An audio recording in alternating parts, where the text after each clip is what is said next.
ਅੱਜ 8 ਜੂਨ ਹੈ, ਦਿਨ ਵੀਰਵਾਰ ਹੈ। ਮੌਨਸੂਨ ਭਾਰਤ ਦੇ ਵਿੱਚ ਪਹੁੰਚ ਗਿਆ ਹੈ। ਕੇਰਲਾ ਤੋਂ ਬਾਅਦ ਹੁਣ ਦੂਸਰੇ ਹਿੱਸਿਆਂ ਵੱਲ ਵਧੇਗਾ। ਸਮੁੰਦਰੋਂ ਪਾਰ ਲੱਗੇ ਪੰਜਾਬੀਆਂ ਦੇ ਮੋਰਚੇ ਨੂੰ ਪਿਆ ਬੂਰ। ਸਿੱਖ ਲੀਡਰ ਜਗਮੀਤ ਸਿੰਘ ਨੇ ਦੇਸ਼ ਨਿਕਾਲੇ ਵਾਲੇ ਵਿਦਿਆਰਥੀਆਂ ਦਾ ਪਾਰਲੀਮੈਂਟ ਵਿੱਚ ਮੁੱਦਾ ਚੁੱਕਿਆ ਤਾਂ ਪੀਐਮ ਟਰੂਡੋ ਨੂੰ ਦੇਣਾ ਪਿਆ ਚੰਗਾ ਜਵਾਬ। ਕੱਲੇ ਵਿਦਿਆਰਥੀ ਦਾ ਕੇਸ ਘੋਖਿਆ ਜਾਊਗਾ, ਦੋਸ਼ੀਆਂ ਨੂੰ ਸਜ਼ਾ ਮਿਲੂਗੀ। ਮੁੱਖ ਮੰਤਰੀ ਮਾਨ ਸਮੇਤ ਸਾਰੇ ਲੀਡਰ 10 ਜੂਨ ਨੂੰ ਪਹੁੰਚਣਗੇ ਮਾਨਸਾ। ਮਾਨ ਦੇ ਨਿੱਜੀ ਹਮਲੇ ਦਾ ਸਿੱਧੂ ਜੋੜੇ ਵੱਲੋਂ ਵੀ ਤਿੱਖਾ ਜਵਾਬ। ਖਹਿਰਾ ਨੇ ਪਹਿਲੀ ਵਾਰੀ ਕੀਤੀ ਸੀਐਮ ਮਾਨ ਦੀ ਤਾਰੀਫ। ਰਾਜਪਾਲ ਬਨਵਾਰੀ ਲਾਲ ਕਹਿੰਦੇ ਮੇਰਾ ਮਨ ਕਰਦਾ ਪਾਕਿਸਤਾਨ ਤੇ ਇੱਕ ਦੋ ਵਾਰੀ ਹਮਲਾ ਹੋਣਾ ਚਾਹੀਦਾ ਤਾਂ ਹੀ ਸਵਾਦ ਆਊ। ਸਨੀ ਦਿਓਲ ਨੇ ਨਵੀਂ ਫਿਲਮ ਦੇ ਵਿੱਚ ਕੀਤੀ ਮਰਿਆਦਾ ਦੀ ਉਲੰਘਣਾ। ਗੁਰਦੁਆਰਾ ਕਮੇਟੀ ਸਮੇਤ ਫਿਲਮ ਨਿਰਮਾਤਾ ਨੇ ਮੰਗੀ ਲੰਗੜੀ ਜਿਹੀ ਮਾਫੀ। ਐਸਜੀਪੀਸੀ ਨੇ ਅਕਾਲ ਤਖਤ ਸਾਹਿਬ ਤੋਂ ਕਾਰਵਾਈ ਮੰਗੀ। ਕਿਸਾਨਾਂ ਦੇ ਧਰਨਿਆਂ ਨਾਲ ਅੱਜ ਵੀ ਪੂਰਾ ਪੰਜਾਬ ਭਰਿਆ ਰਿਹਾ। ਸੁਖਬੀਰ ਸਿੰਘ ਬਾਦਲ ਨੇ ਮਾਫੀ ਮੰਗ ਕੇ ਕੀਤੀ ਬਾਗੀਆਂ ਨੂੰ ਘਰ ਵਾਪਸੀ ਦੀ ਅਪੀਲ। ਢੀਂਡਸਾ ਨੇ ਕਿਹਾ ਜਦੋਂ ਤੱਕ ਸੁਖਬੀਰ ਅਹੁਦਾ ਨਹੀਂ ਛੱਡਦੇ ਘਰ ਵਾਪਸੀ ਨਹੀਂ ਹੋਣੀ।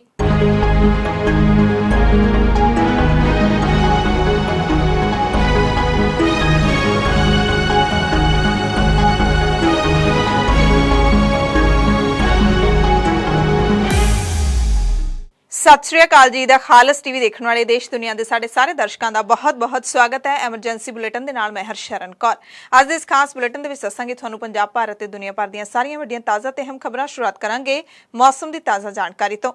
भारतीय मौसम विभाग के मुताबिक मानसून भारत पहुंच गया है। केरला दे विच दस्तक दे दी है। इस साल मानसून हालांकि कई दिन पछड़ के केरला पहुंचा है। 4 जून नूं पहुंचना सी। पहली तो लैके 4 जून तक आम तौर पर हर साल मानसून केरला पहुंच जाता हुंदा है ते हौली हौली हुण पूरे देश दे विच फैलेगा।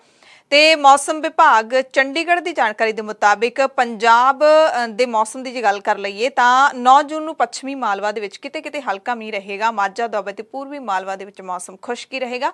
10 नूं फिर माझा दुआबा ते पश्चिमी मालवा दे विच भी किते हल्का मींह पऊगा। 11 जून नूं पूरे पंजाब दे विच हल्का मींह पैण दी संभावना जताई गई है। 12 नूं मौसम खुश्क रहेगा। माझा दुआबा ते पूर्वी मालवा दे विच हल्का मींह पैण दी संभावना भी है।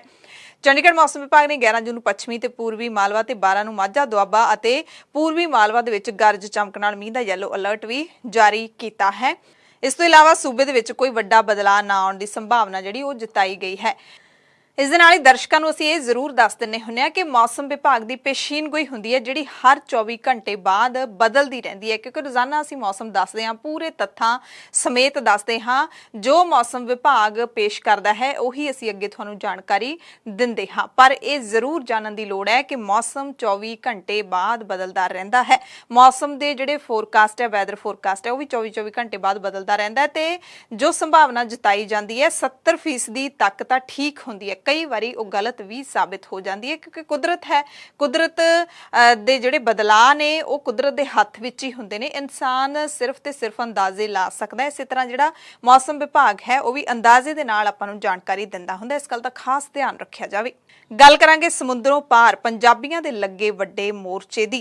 कैनेडा के प्रधानमंत्री जस्टिन ट्रूडो ने मुल्क दे विच भारतीय विद्यार्थियों नूं लैके चल रही अनिश्चितता बारे संसद दे विच एक वड्डा गल करांगे समुद्रों पार पंजाबियों के लगे वड्डे मोर्चे की। कैनेडा के प्रधानमंत्री जस्टिन ट्रूडो ने मुल्क दे विच भारतीय विद्यार्थियों नूं लैके चल रही अनिश्चितता बारे संसद दे विच एक वड्डा बयान दिता है, जो कैनेडा दे विच डिपोर्टेशन का सामना कर रहे पंजाबी विद्यार्थियों के लिए वड्डी राहत भरिया है, क्योंकि ये जिहड़े विद्यार्थी ने उत्थे देश निकाले का सामना कर रहे ने, उन्हां विच वड्डी गिणती पंजाबी विद्यार्थी ने। फर्जी दाखला पत्रां दे कारण कैनेडा तो देश निकाले का सामना कर रहे 700 भारतीय विद्यार्थियों नूं भरोसा दिवाउंदिआं कैनेडा के प्रधानमंत्री जस्टिन ट्रूडो ने कहा कि वह हरेक केस का मुलांकन करनगे। धोखाधड़ी के पीड़ितां नूं अपना पक्ष रखण ते बेकसूर होण बारे सबूत पेश करन दा मौका दिता जाऊगा। ट्रूडो ने पार्लीमेंट विच बहस दौरान कहा कि मैं इस मामले तो जाणू हां, साडा ध्यान पीड़ितां नूं सज़ा देण दी बजाय दोषियां दी पछाण करना है। प्रधानमंत्री ने एनडीपी के लीडर जगमीत सिंह दे वल्लों देश निकाला दिते जाने वाले पीड़ित विद्यार्थियों की स्थिति बारे चिंतावां दा जवाब दिंदिआं वड्डा बयान दिता है। कहंदे धोखाधड़ी के पीड़ितां नूं अपना पक्ष रखण ते उन्हां नूं अपने समर्थन दे विच सबूत पेश करना मौका दिता जाऊगा। असीं कहंदे कौमांतरी विद्यार्थियों के वल्लों साडे देश दे विच पाए गए अथाह योगदान का सन्मान करदे हां। धोखाधड़ी के पीड़ितां की सहायता दे लई असीं वचनबद्ध हां। Mr. Speaker, we are deeply aware of cases of international students facing removal orders over fraudulent college acceptance letters. To be clear, our focus is on identifying the culprits, not penalizing the victims. Victims of fraud will have an opportunity to demonstrate their situation situation and present evidence to support their case. We recognize the immense contributions international students bring to our country, and we remain committed to supporting victims of fraud as we evaluate each case. NDP leader Jagmeet Singh ਨੇ ਸਵਾਲ ਕੀਤਾ ਸੀ parliament ਦੇ ਵਿੱਚ ਪ੍ਰਧਾਨ ਮੰਤਰੀ ਨੂੰ ਕਿ ਕੀ immigration ਦੀ ਠੱਗੀ ਦਾ ਸ਼ਿਕਾਰ ਹੋ ਰਹੇ ਪੰਜਾਬੀ ਵਿਦਿਆਰਥੀਆਂ ਨੂੰ ਪੱਕੀ ਨਾਗਰਿਕਤਾ ਦੇਣ ਦੇ ਲਈ ਪ੍ਰਧਾਨ ਮੰਤਰੀ ਵਿਚਾਰ ਕਰਨਗੇ, ਜਿਸ ਤੋਂ ਬਾਅਦ ਪ੍ਰਧਾਨ ਮੰਤਰੀ ਨੇ ਬੜਾ ਪੋਜ਼ਿਟਿਵ ਜਵਾਬ ਦਿੱਤਾ। Punjabi international students who place their trust in unscrupulous consultants in India have been defrauded and are now facing the devastating consequences of deportation. I'll be asking for a unanimous consent motion later on to support these students, but my question is to the Prime Minister. Will the Prime Minister stay the deportation of all these students that are impacted and provide a pathway to permanent residency for these students? The Honourable Prime Minister. ਤੇ Canadian PM ਦੀ ਟਿੱਪਣੀ ਉਸ ਵਕਤ ਆਈ ਹੈ ਜਦੋਂ ਸੈਂਕੜੇ ਭਾਰਤੀ ਵਿਦਿਆਰਥੀ ਜਿਨ੍ਹਾਂ ਦੇ ਵਿੱਚ ਜ਼ਿਆਦਾਤਰ ਪੰਜਾਬ ਦੇ ਨੇ ਉਹ ਕੈਨੇਡਾ ਦੇ ਵਿੱਚ ਸੜਕਾਂ ਤੇ ਉਤਰੇ ਹੋਏ ਨੇ, ਕਹਿ ਰਹੇ ਨੇ ਕਿ ਉਹਨਾਂ ਨੂੰ ਭਾਰਤ ਵਿੱਚ ਏਜੰਟਾਂ ਨੇ ਧੋਖਾ ਦਿੱਤਾ ਹੈ, ਸਾਡਾ ਕੋਈ ਕਸੂਰ ਨਹੀਂ ਹੈ। ਵਿਦਿਆਰਥੀਆਂ ਨੇ 29 ਮਈ ਤੋਂ ਮਿਸਿਸਾਗਾ ਦੇ 에ਅਰਪੋਰਟ ਰੋਡ ਤੇ ਸੀਬੀਐਸਈ ਦੇ ਮੁੱਖ ਦਫ਼ਤਰ ਦੇ ਬਾਹਰ ਧਰਨਾ ਲਾਇਆ ਹੋਇਆ। ਗੁਰੂ ਕੇ ਲੰਗਰ ਵੀ ਇੱਥੇ ਚੱਲ ਰਹੇ ਨੇ ਤੇ ਕਈ ਲੋਕ ਸੋਸ਼ਲ ਮੀਡੀਆ ਤੇ ਇਸ ਅੰਦੋਲਨ ਨੂੰ ਭਾਰਤ ਦੇ ਵਿੱਚ ਸਿੰਘੂ ਬਾਰਡਰ ਸਮੇਤ ਹੋਰ ਬਾਰਡਰਾਂ ਤੇ ਹੋਏ ਧਰਨੇ ਨਾਲ ਜੋੜ ਕੇ ਵੀ ਦੇਖ ਰਹੇ ਹਨ। ਵਿਦਿਆਰਥੀ ਦੇ ਹੱਥਾਂ ਵਿੱਚ ਬੈਨਰ ਫੜੇ ਹੋਏ ਨੇ ਜਿਨ੍ਹਾਂ ਤੇ ਡਿਪੋਰਟੇਸ਼ਨ ਵਿਰੁੱਧ ਇਕਜੁੱਟ ਹੋਵੋ, ਬੰਦ ਕਰੋ ਡਿਪੋਰਟੇਸ਼ਨ ਅਤੇ ਸਾਨੂੰ ਨਿਆਂ ਚਾਹੀਦਾ ਹੈ ਵਰਗੇ ਸਲੋਗਨ ਲਿਖੇ ਹੋਏ ਨੇ। Today was the 10th day of protest of international students who were facing deportation because of the misrepresentation that was done by their consultants, by the agents in India. And today a very good news came out when the Standing Committee of Immigration they passed a motion in support of international students by stopping their deportations and providing them new pass of PR. So this is a great day for the students, but still we are missing some steps. Still we are waiting for Mr. Marco Mendicino to stop the deportations because he is the Minister of Public Safety Canada. So we are requesting Minister to act upon these motions as fast as possible because the next deportation of Lovepreet Singh is coming on next week on 30th of June. So we are requesting everyone to please support our campaign, and also we want to give special thanks to Mr. Brad and Mr. Jenny Cohen who pushed the motion in the standing committee and helped the students. Thank you. Canada the immigration standing committee ਵੀ ਵਿਦਿਆਰਥੀਆਂ ਦੇ ਹੱਕ ਵਿੱਚ ਨਿਤਰੀ ਹੈ। ਵਿਦਿਆਰਥੀਆਂ ਦੇ ਹੱਕ ਵਿੱਚ ਮਤਾ ਪਾਸ ਕਰਕੇ ਪੀਆਰ ਦੇਣ ਦੀ ਵਕਾਲਤ ਕੀਤੀ ਗਈ ਹੈ। ਕੈਨੇਡਾ ਦੀ ਕੰਜ਼ਰਵੇਟਿਵ ਪਾਰਟੀ ਦੇ ਸੰਸਦ ਮੈਂਬਰ ਬ੍ਰੈਡ ਰੇਡੇਕੋਪ ਨੇ ਵੀ ਕਿਹਾ ਕਿ ਦੇਸ਼ ਦੇ ਵਿੱਚ ਇਮੀਗ੍ਰੇਸ਼ਨ ਕਮੇਟੀ ਦੇ ਵੱਲੋਂ ਅੰਤਰਰਾਸ਼ਟਰੀ ਵਿਦਿਆਰਥੀ ਪ੍ਰਸਤਾਵ ਪਾਸ ਕੀਤਾ ਗਿਆ। ਉਹਨਾਂ ਨੇ ਵੀਡੀਓ ਜਾਰੀ ਕਰਕੇ ਦੱਸਿਆ ਕਿ ਇਸ ਪ੍ਰਸਤਾਵ ਦੇ ਪਾਸ ਹੋਣ ਨਾਲ ਕੈਨੇਡਾ ਵਿੱਚ ਪੜ੍ਹਨ ਆਏ ਵਿਦਿਆਰਥੀਆਂ ਨੂੰ ਰਾਹਤ ਮਿਲ ਸਕਦੀ ਹੈ ਤੇ ਉਹਨਾਂ ਲਈ ਸੌਖਾ ਵੀ ਹੋਵੇਗਾ ਜਿਹੜੇ ਕਿ ਦੇਸ਼ ਦੀ ਨਾਗਰਿਕਤਾ ਲੈਣਾ ਚਾਹੁੰਦੇ ਨੇ। Brad Redekop here. Just got out of Immigration Committee here in Ottawa on Wednesday night. It's about 9 o'clock. I got good news. We finally approved a motion to study the issue of fake college acceptance letters for these Indian students who are suffering here in Canada right now. I tried a different approach because, as you know, I've tried 4 times before this to get this motion debated and approved at the Immigration Committee. 4 times the NDP and the Liberals voted against it. They voted it down. This time, tried a different approach. I worked to get the business out of the way that they were complaining about so that we could actually get to this motion and talk about it, and it worked. And so we got a chance to talk about it tonight. And I didn't even care whose motion it was that got through tonight. And so we got the job done. We're going to be doing a study. The ministers are going to come in and try to get to the bottom of why this happened so that we can, first of all, make it right for the students that are here in Canada. They shouldn't be suffering from this when they go to apply for PRs. And secondly, to prevent this from happening again, so that there aren't more students in the future that are suffering from this exact same problem. So good news, we got it done. There's still lots more to do. We still haven't got Lovepreet's deportation stopped. That's something only the Liberals can do, and so we need to keep pushing for that. But we've moved forward tonight. I feel good that we at least got some progress tonight. So thanks for everybody who's been encouraging me and helping out, and hopefully we can get to the next step now. Canada ਦੇ immigration ਮੰਤਰੀ ਸਿਨ Fraser ਨੇ ਵੀ ਇੱਕ tweet ਸਾਂਝਾ ਕਰਕੇ ਦੇਸ਼ ਦੇ ਵਿੱਚ ਅੰਤਰਰਾਸ਼ਟਰੀ ਵਿਦਿਆਰਥੀਆਂ ਦੀਆਂ ਸਮੱਸਿਆਵਾਂ ਤੇ ਕਾਰਵਾਈ ਕਰਨ ਦਾ ਭਰੋਸਾ ਦਿੱਤਾ ਹੈ। ਸੋ ਕੈਨੇਡਾ ਦੇ ਵਿੱਚ ਦੇਸ਼ ਨਿਕਾਲੇ ਦਾ ਸਾਹਮਣਾ ਕਰਨ ਵਾਲੇ ਵਿਦਿਆਰਥੀਆਂ ਦੇ ਵਿੱਚੋਂ ਜ਼ਿਆਦਾਤਰ ਪੰਜਾਬੀ ਨੇ। ਇਸ ਲਈ ਇਹ ਮਾਮਲਾ ਪੰਜਾਬ ਦੇ ਕਈ ਸਿਆਸੀ ਲੀਡਰ ਵੀ ਲਗਾਤਾਰ ਚੁੱਕ ਰਹੇ ਨੇ। ਪੰਜਾਬ ਦੇ ਪ੍ਰਵਾਸੀ ਮਾਮਲਿਆਂ ਦੇ ਮੰਤਰੀ ਕੁਲਦੀਪ ਸਿੰਘ ਧਾਲੀਵਾਲ ਨੇ ਇਸ ਸੰਬੰਧੀ ਭਾਰਤ ਦੇ ਵਿਦੇਸ਼ ਮੰਤਰੀ ਨੂੰ ਕਈ ਚਿੱਠੀਆਂ ਵੀ ਲਿਖੀਆਂ ਨੇ ਤੇ ਨਿੱਜੀ ਬੈਠਕ ਦੇ ਲਈ ਸਮਾਂ ਮੰਗਿਆ ਹੈ। ਪੰਜਾਬ ਸਰਕਾਰ ਨੇ ਇਸ ਮਸਲੇ ਦੇ ਹੱਲ ਲਈ ਇੱਕ ਕਮੇਟੀ ਵੀ ਬਣਾਈ ਹੈ, ਜਿਸ ਦੀ ਵੀਰਵਾਰ ਨੂੰ ਅਹਿਮ ਬੈਠਕ ਹੋਈ। ਪੰਜਾਬ ਦੇ NRI ਭਾਰਤੀ ਮਾਮਲਿਆਂ ਬਾਰੇ ਮੰਤਰੀ ਕੁਲਦੀਪ ਸਿੰਘ ਧਾਲੀਵਾਲ ਨੇ ਐਡਵੋਕੇਟ ਜਨਰਲ ਵਿਨੋਦ ਘਈ ਦੇ ਨਾਲ ਵਿਦਿਆਰਥੀਆਂ ਦੀ ਕਾਨੂੰਨੀ ਪੱਖ ਤੋਂ ਮਦਦ ਕਰਨ ਦੇ ਲਈ ਗੱਲਬਾਤ ਕੀਤੀ। ਉਹਨਾਂ ਦੱਸਿਆ ਕਿ ਮੁੱਖ ਮੰਤਰੀ ਭਗਵੰਤ ਮਾਨ ਸਾਰੇ ਵਿਦਿਆਰਥੀਆਂ ਦੀ ਹਰ ਸੰਭਵ ਤਰੀਕੇ ਨਾਲ ਮਦਦ ਕਰਨਾ ਚਾਹੁੰਦੇ ਨੇ ਤੇ ਉਹਨਾਂ ਨੇ ਨਿਰਦੇਸ਼ ਵੀ ਦੇ ਦਿੱਤੇ ਨੇ।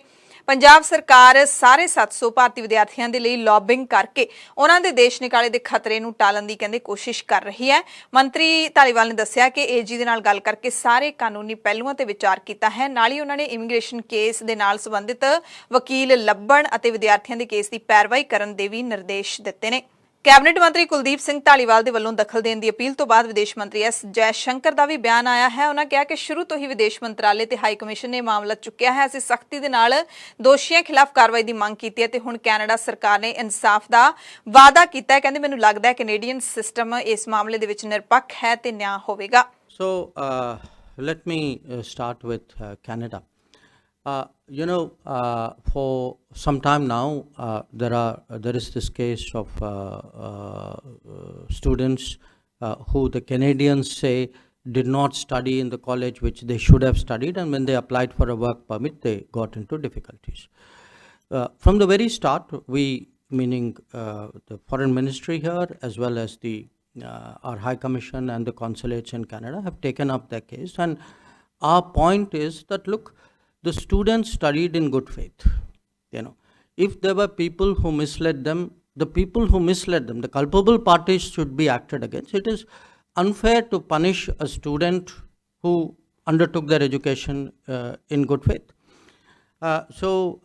The latest report that I got, in fact only this morning, was that I think yesterday the Canadian Prime Minister also kind of made a statement in the House of Commons there, and the minister also tweeted something, and they have also been talking to our High Commission out there. I think the Canadians also accept that it would be unfair. I mean, if a student has done no wrong, and I don't know if all the cases are the same. I mean, there is a granularity about it which, sitting at this distance, neither you or I can judge. If a student has done no wrong, they accept the idea that they have to find some solution for it. So we will continue to press, and I would very much hope that the Canadian system is fair in that regard. Regarding this float issue used, ਇਸ ਤੋਂ ਇਲਾਵਾ Aam Aadmi party ਦੇ ਰਾਜ ਸਭਾ member Bikramjit Singh ਸਾਨੀ ਅਤੇ ਅਕਾਲੀ ਦਲ ਦੀ MP Harsimrat Kaur Badal ਵੀ ਇਹ ਮਾਮਲਾ media ਰਾਹੀਂ ਉਠਾ ਚੁੱਕੇ ਨੇ। ਇਹ ਆਗੂ ਵੀ ਆਪਣੇ ਤੌਰ ਤੇ ਭਾਰਤੀ ਵਿਦੇਸ਼ ਮੰਤਰਾਲੇ ਦੇ ਨਾਲ ਗੱਲਬਾਤ ਕਰ ਰਹੇ ਨੇ। ਕੈਨੇਡਾ ਦੇ ਵਿੱਚ ਜਾਣ ਵਾਲੇ ਭਾਰਤੀ ਵਿਦਿਆਰਥੀਆਂ ਦੀ ਗਿਣਤੀ ਹਾਲੇ ਵੀ ਲਗਾਤਾਰ ਤੇਜ਼ੀ ਦੇ ਨਾਲ ਵੱਧ ਰਹੀ ਹੈ। ਹਾਲਾਂਕਿ ਵੱਡੀ ਗਿਣਤੀ ਵਿੱਚ ਭਾਰਤੀ ਵਿਦਿਆਰਥੀ ਅਮਰੀਕਾ ਵੀ ਗਏ ਨੇ ਤੇ ਕੈਨੇਡਾ ਚੋਂ ਕੱਢੇ ਜਾਣ ਦੇ ਡਰ ਹੇਠ ਕਰੀਬ 700 ਵਿਦਿਆਰਥੀ ਉੱਥੇ ਸਹਿਮ ਦੇ ਸਾਏ ਹੇਠ ਜਿਉਣ ਨੂੰ ਮਜਬੂਰ ਨੇ। ਕਈ ਮਾਮਲਿਆਂ ਦੇ ਵਿੱਚ ਭਾਰੀ ਫੀਸਾਂ ਤੇ ਜਾਲੀ ਐਡਮਿਸ਼ਨ ਲੈਟਰਜ਼ ਜਾਰੀ ਕੀਤੇ ਗਏ ਨੇ। 27 ਮਾਰਚ ਨੂੰ ਇੱਕ ਸਵਾਲ ਦੇ ਜਵਾਬ ਦੇ ਵਿੱਚ ਗ੍ਰਹਿ ਵਿਭਾਗ ਨੇ ਦੱਸਿਆ ਸੀ ਕਿ 7,50,365 ਵਿਦਿਆਰਥੀ 2022 ਦੇ ਵਿੱਚ ਵੱਖ-ਵੱਖ ਮੁਲਕਾਂ ਦੇ ਵਿੱਚ ਪੜ੍ਹਾਈ ਕਰਨ ਲਈ ਗਏ ਸਨ। ਕੈਨੇਡਾ ਦੀ ਪਾਰਲੀਮੈਂਟ ਦੇ ਵਿੱਚ ਜਿੱਥੇ ਦੇਸ਼ ਨਿਕਾਲੇ ਦਾ ਸਾਹਮਣਾ ਕਰ ਰਹੇ ਪੰਜਾਬੀ ਭਾਰਤੀ ਵਿਦਿਆਰਥੀਆਂ ਦਾ ਮੁੱਦਾ ਵੱਡੇ ਪੱਧਰ ਤੇ ਉੱਠਿਆ ਹੈ, ਉੱਥੇ ਅਮਰੀਕਾ ਦੇ ਵਿੱਚ ਵੀ ਭਾਰਤੀਆਂ ਦੇ ਵੀਜ਼ੇ ਨੂੰ ਲੈ ਕੇ ਮੁੱਦਾ ਚੁੱਕਿਆ ਹੈ। ਅਮਰੀਕਾ ਦੇ ਇੱਕ ਸੰਸਦ ਮੈਂਬਰ ਨੇ ਭਾਰਤ ਨੂੰ ਆਪਣਾ ਮਹੱਤਵਪੂਰਨ ਭਾਈਵਾਲ ਦੱਸਦੇ ਹੋਏ ਅਮਰੀਕਾ ਦੇ ਰਸੂਖਦਾਰ ਸੰਸਦ ਮੈਂਬਰਾਂ ਨੇ ਰਾਸ਼ਟਰਪਤੀ ਜੋ ਬਾਈਡਨ ਪ੍ਰਸ਼ਾਸਨ ਨੂੰ ਅਪੀਲ ਕੀਤੀ ਹੈ ਕਿ ਉਹ ਦੇਸ਼ ਦੇ ਵਿੱਚ ਵੀਜ਼ਾ ਉਡੀਕ ਸਮੇਂ ਦੇ ਮੁੱਦੇ ਨੂੰ ਪਹਿਲ ਦੇ ਆਧਾਰ ਤੇ ਹੱਲ ਕਰਨ।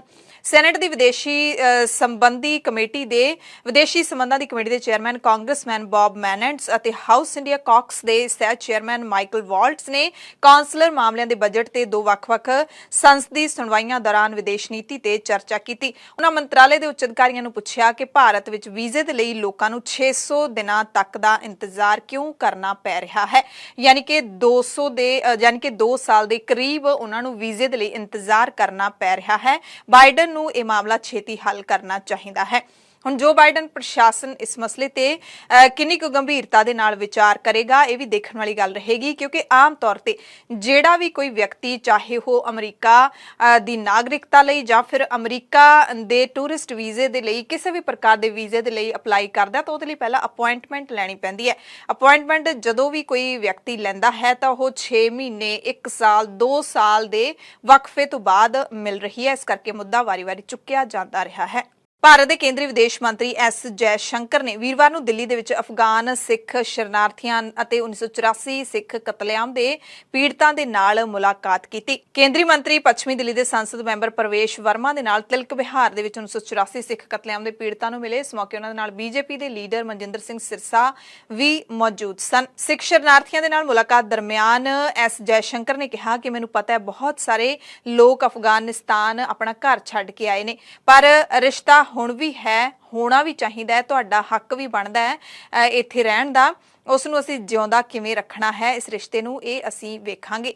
ਸੋ ਜਿਹੜੇ ਅਫਗਾਨਿਸਤਾਨ ਤੋਂ ਆਏ ਸ਼ਰਨਾਰਥੀ ਨੇ ਉਹਨਾਂ ਦੇ ਨਾਲ ਵਿਦੇਸ਼ ਮੰਤਰੀ ਨੇ ਦਿੱਲੀ ਦੇ ਮਹਾਵੀਰ ਨਗਰ ਸਥਿਤ ਗੁਰੂ ਅਰਜਨ ਦੇਵ ਗੁਰਦੁਆਰਾ ਸਾਹਿਬ ਵਿਖੇ ਮੁਲਾਕਾਤ ਕੀਤੀ। ਪੰਜਾਬ ਦੇ ਮੁੱਖ ਮੰਤਰੀ ਭਗਵੰਤ ਮਾਨ ਨੇ 10 ਜੂਨ ਨੂੰ ਮੰਤਰੀ ਮੰਡਲ ਦੀ ਬੈਠਕ ਸੱਦ ਲਈ ਹੈ ਤੇ ਇਸ ਵਾਰ ਵੀ ਇਹ ਬੈਠਕ ਚੰਡੀਗੜ੍ਹ ਦੇ ਵਿੱਚ ਨਾ ਹੋ ਕੇ ਮਾਨਸਾ ਜ਼ਿਲ੍ਹੇ ਦੇ ਵਿੱਚ ਹੋਵੇਗੀ। ਮੁੱਖ ਮੰਤਰੀ ਭਗਵੰਤ ਮਾਨ ਨੇ ਟਵੀਟ ਕਰਕੇ ਇਸ ਦੀ ਜਾਣਕਾਰੀ ਦਿੱਤੀ ਹੈ ਕਿ ਮੀਟਿੰਗ ਲੋਕਾਂ ਦੇ ਨਾਲ ਕੀਤੇ ਵਾਅਦੇ ਮੁਤਾਬਿਕ ਸਰਕਾਰ ਤੁਹਾਡੇ ਦੁਆਰ ਮੁਤਾਬਿਕ ਹੋ ਰਹੀ ਹੈ। ਦੁਪਹਿਰੇ 12 ਵਜੇ ਹੋਵੇਗੀ ਤੇ ਅੰਦਾਜ਼ਾ ਲਗਾਇਆ ਜਾ ਰਿਹਾ ਹੈ ਕਿ ਇਸ ਦੇ ਵਿੱਚ ਪੰਜਾਬ ਵਿਧਾਨ ਸਭਾ ਦੇ 2 ਰੋਜ਼ਾ ਇਜਲਾਸ ਸੱਦਣ ਦਾ ਐਲਾਨ ਵੀ ਹੋ ਸਕਦਾ ਹੈ। ਸੂਤਰਾਂ ਦੇ ਮੁਤਾਬਿਕ ਪਤਾ ਲੱਗਿਆ ਕਿ ਵਿਧਾਨ ਸਭਾ ਦਾ ਵਿਸ਼ੇਸ਼ ਸੈਸ਼ਨ 19 ਤੇ 20 ਜੂਨ ਨੂੰ ਸੱਦਿਆ ਜਾ ਰਿਹਾ ਹੈ, ਪਰ ਇਸ ਬਾਰੇ ਪੰਜਾਬ ਸਰਕਾਰ ਨੇ ਕੋਈ ਵੀ ਜਾਣਕਾਰੀ ਨਸ਼ਰ ਨਹੀਂ ਕੀਤੀ ਹੈ। ਇਸ ਕੈਬਨਿਟ ਮੀਟਿੰਗ ਤੋਂ ਬਾਅਦ ਹੋ ਸਕਦਾ ਹੈ ਕਿ ਕੋਈ ਜਾਣਕਾਰੀ ਪਤਾ ਲੱਗ ਜਾਵੇ। ਇੱਕ ਦਿਨ ਪਹਿਲਾਂ ਜੱਚਾ ਬੱਚਾ ਹਸਪਤਾਲ ਦੇ ਖਰੜ ਦੇ ਵਿੱਚ ਉਦਘਾਟਨ ਮੌਕੇ ਪੰਜਾਬ ਦੇ ਮੁੱਖ ਮੰਤਰੀ ਭਗਵੰਤ ਮਾਨ ਨੇ ਪੰਜਾਬ ਕਾਂਗਰਸ ਦੇ ਸਾਬਕਾ ਪ੍ਰਧਾਨ ਨਵਜੋਤ ਸਿੰਘ ਸਿੱਧੂ ਅਤੇ ਵਿਧਾਨ ਸਭਾ ਦੇ ਵਿੱਚ ਵਿਰੋਧੀ ਧਿਰ ਦੇ ਲੀਡਰ ਪ੍ਰਤਾਪ ਸਿੰਘ ਬਾਜਵਾ ਤੇ ਤਿੱਖੇ ਨਿਸ਼ਾਨੇ ਸਾਧੇ ਸਨ। ਸਿੱਧੂ ਤੇ ਵੱਡੇ ਨਿੱਜੀ ਹਮਲੇ ਕੀਤੇ ਸਨ ਤੇ ਦੂਸਰੇ ਦਿਨ ਨਵਜੋਤ ਸਿੰਘ ਸਿੱਧੂ ਦਾ ਵੀ ਬਿਆਨ ਆਇਆ ਹੈ, ਜਿਸ ਨੂੰ ਸੁਣ ਕੇ ਪੜ੍ਹ ਕੇ ਇਹ ਸਵਾਲ ਉੱਠਦਾ ਹੈ ਕਿ ਕੀ ਮੁੱਖ ਮੰਤਰੀ ਭਗਵੰਤ ਮਾਨ ਦੀ ਜਾਣਕਾਰੀ ਗਲਤ ਸਾਬਿਤ ਹੋ ਗਈ।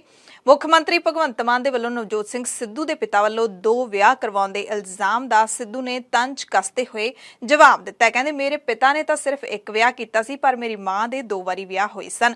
ਐਨਾ ਹੀ ਨਹੀਂ, ਸਿੱਧੂ ਨੇ ਕਿਹਾ ਕਿ ਜੇਕਰ ਤੁਸੀਂ ਜ਼ਿੰਦਾ ਲੋਕਾਂ ਦਾ ਸਤਿਕਾਰ ਨਹੀਂ ਕਰ ਸਕਦੇ ਤਾਂ ਘੱਟੋ ਘੱਟ ਮਰੇ ਹੋਏ ਲੋਕਾਂ ਦਾ ਤਾਂ ਖਿਆਲ ਰੱਖੋ। ਸਿੱਧੂ ਨੇ ਸੀਐਮ ਮਾਨ ਨੂੰ ਪੰਜਾਬ ਦੇ ਮੁੱਦਿਆਂ ਤੇ ਭਗੌੜਾ ਦੱਸਦੇ ਹੋਏ ਕਿਹਾ ਕਿ ਮੇਰੀ ਬਿਮਾਰ ਪਤਨੀ ਦੇ ਬਿਆਨ ਨੂੰ ਗਲਤ ਤਰੀਕੇ ਨਾਲ ਪੇਸ਼ ਕੀਤਾ ਗਿਆ। ਮੈਂ ਤੁਹਾਨੂੰ ਪੰਜਾਬ ਨੂੰ ਮੁੜ ਸੁਰਜੀਤ ਕਰਨ ਤੇ ਮਾਫੀਆ ਖਿਲਾਫ ਕਾਰਵਾਈ ਨੂੰ ਲੈ ਕੇ 100 ਸਵਾਲ ਪੁੱਛੇ, ਪਰ ਤੁਸੀਂ ਇੱਕ ਦਾ ਵੀ ਜਵਾਬ ਨਹੀਂ ਦਿੱਤਾ। ਹੁਣ ਤਾਂ ਤੁਸੀਂ ਆਪਣੀਆਂ ਨੈਤਿਕ ਕਦਰਾਂ ਕੀਮਤਾਂ ਦੇ ਸਭ ਤੋਂ ਹੇਠਲੇ ਪੱਧਰ ਤੇ ਪਹੁੰਚ ਗਏ ਹੋ। ਸਿੱਧੂ ਨੇ ਉਰਦੂ ਦਾ ਇੱਕ ਸ਼ੇਰ ਲਿਖਿਆ, तू ना इधर उधर की बात कर सीएम साहब, ये बता कि पंजाब क्यों लूटा, करजई क्यों किया, मुझे रहजनों से गिला नहीं, तेरी रहबरी का सवाल है। सिर्फ है नहीं, सिद्धू ने मुख्यमंत्री मान नूं पंजाब दे मुद्दਿਆਂ ਤੇ खुली बहस ਦੀ चुनौती भी ਦਿੱਤੀ।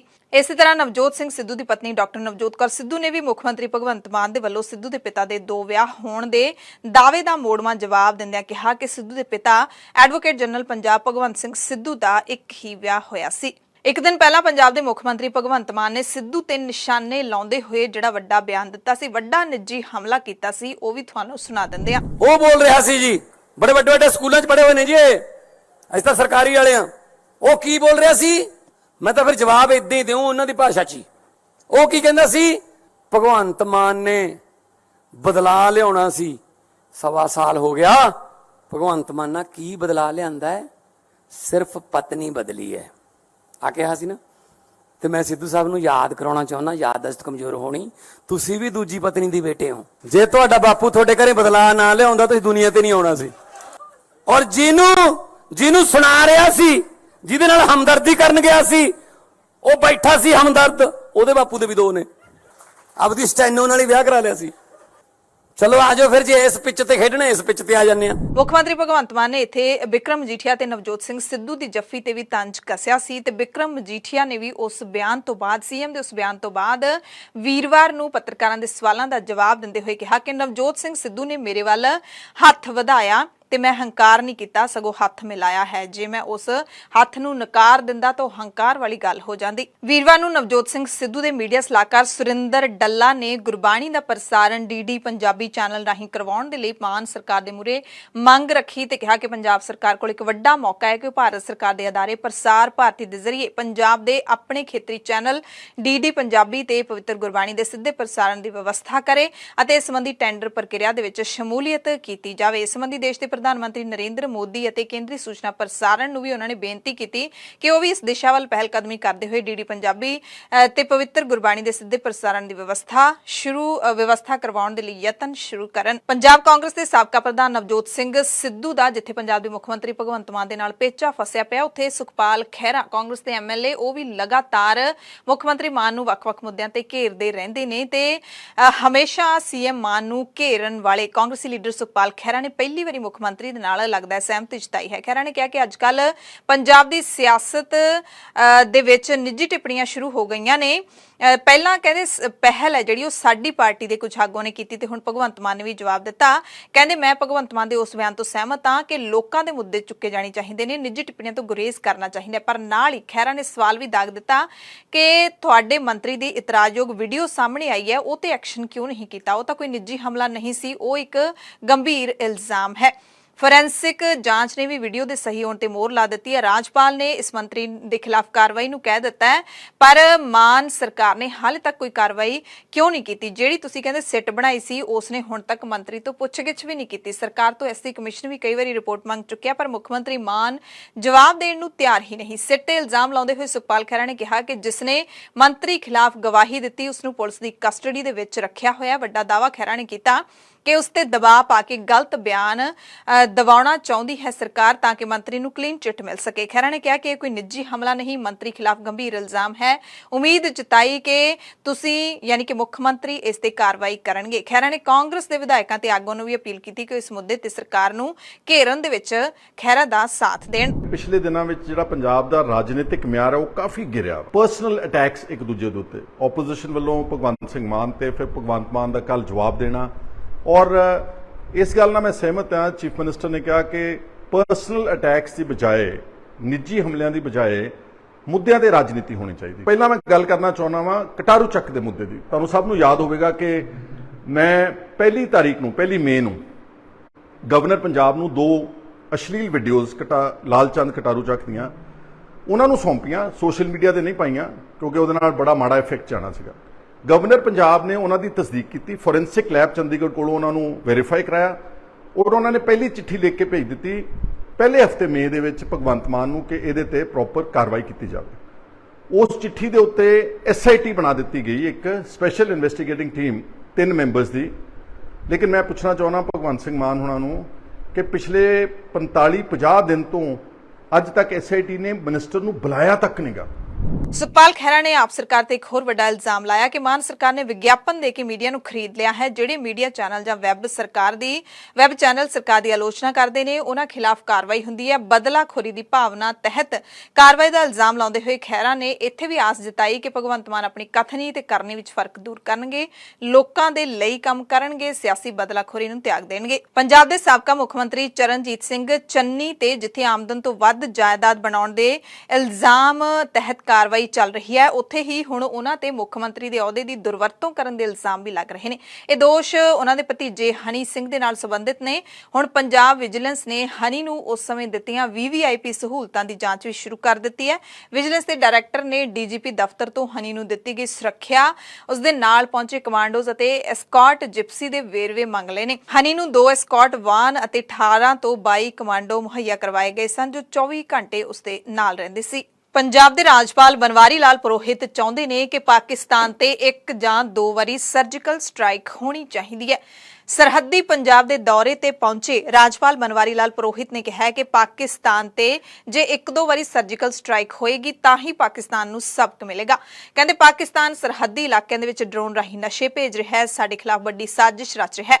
ਬੁੱਧਵਾਰ ਨੂੰ ਪੰਚਾਂ ਸਰਪੰਚਾਂ ਨਾਲ ਬੈਠਕ ਦੌਰਾਨ ਰਾਜਪਾਲ ਨੇ ਧਰਮਕੋਟ ਰੰਧਾਵਾ ਦੇ ਵਿੱਚ ਪਾਕਿਸਤਾਨ ਨੂੰ ਸਬਕ ਸਿਖਾਉਣ ਦੀ ਗੱਲ ਕਰਦਿਆਂ ਕਿਹਾ ਕਿ ਇਸ ਦੇ ਲਈ ਗ੍ਰਹਿ ਮੰਤਰੀ ਤੇ ਪ੍ਰਧਾਨ ਮੰਤਰੀ ਨੂੰ ਮਿਲ ਕੇ ਅਪੀਲ ਕਰਨ ਦੀ ਲੋੜ ਹੈ।